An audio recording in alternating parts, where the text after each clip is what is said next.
আসসালামু আলাইকুম এভরিওয়ান, সবাই কেমন আছেন? আশা করি প্রত্যেকে অনেক ভালো আছেন। তো যারা ভাবতেছেন যে মোবাইল সার্ভিসিং এর কাজ শিখবেন, ট্রেনিং সেন্টার থেকে ট্রেনিং করে এসে মোবাইলের দোকান দিয়ে উড়াধুরা কাজ করব, ভাই তার আগে সাবধান, মোবাইলের লাইনে আসার আগে সাবধান। আমরা ভাবি মোবাইলের কাজ, বসে থেকে কাজ কতই না সহজ, কতই না টাকা এই মোবাইলের লাইনে। আসলে যে করে সে বোঝে যে কতই না প্রেশার নিতে হয় এই মাথায়। তার উপরে এই গ্রাম অঞ্চলে এই হেডফোন গুলো রিপেয়ার করে ওই অনুযায়ী মজুরি পাওয়া যায় না। আপনার একটা হেডফোন তুলতে এমনও সময় লাগে যে আপনার পুরো একটা দিনও চলে যায়। তারপরে যখন ওই ফোনটা আপনার ওকে না হবে, তখন আপনার মনের অনুভূতিটা কেমন হবে একবার কল্পনা করতে পারছেন? আসলে আমরা আমাদের অবস্থান থেকে কেউ সুখী না। আসলে আমরা যখন যে কাজটা করি, তখন আমাদের কাজটা আমাদের কাছে বিরক্ত লাগে। তখন অন্যজনের ওই কাজটা দেখলে মনে হয় যে ইস, আমি যদি ওই কাজটা করতে পারতাম কতই না ভালো হইতো। কিন্তু আপনি যখন ওই কাজটা করতে যাবেন, তখন আপনার ওই কাজের প্রতিও আপনার একটা বিরক্ত চলে আসবে এমনিতেই মনের ভিতরে। সেম জিনিস ভাই,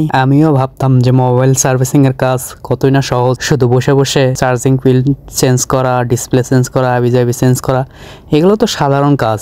কিন্তু যখন আপনি অ্যাডভান্স লেভেলের কাজগুলো করতে যাবেন, তখনই শুরু হবে আসল খেলা। কি পরিমাণ প্রেশার যে আপনাকে নিতে হবে আপনি কল্পনাও করতে পারবেন না। আপনি যখন এক নাগাদ একটা হেডফোন যখন রিপেয়ার করতে যাবেন, একটি হেডফোন রিপেয়ার করতে আপনার এমনও দিন যাবে যে আপনার এক বেলা চলে যাবে, তাও একটা আপনি হেডফোন তুলতে পারবেন না। তখন আপনার অনুভূতিটা কেমন হবে? তখন আপনার রাগে মাথায় একেবারে সেই অবস্থা হয়ে যাবে। তো মোবাইল সার্ভিসিং এর কাজটা হচ্ছে ধৈর্য।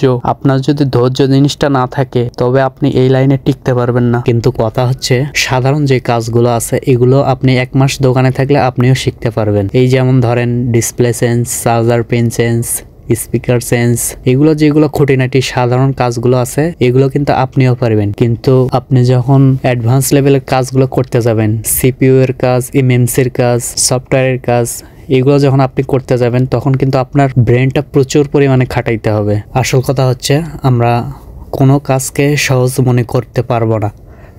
প্রত্যেকের অবস্থান থেকে ঝামেলার ভিতরেই আছে, ঝামেলার মধ্য দিয়েই তারা জীবন পার করতেছে। তো আজকের ভিডিওটা এই পর্যন্তই। সবাই ভালো থাকবেন, ধন্যবাদ।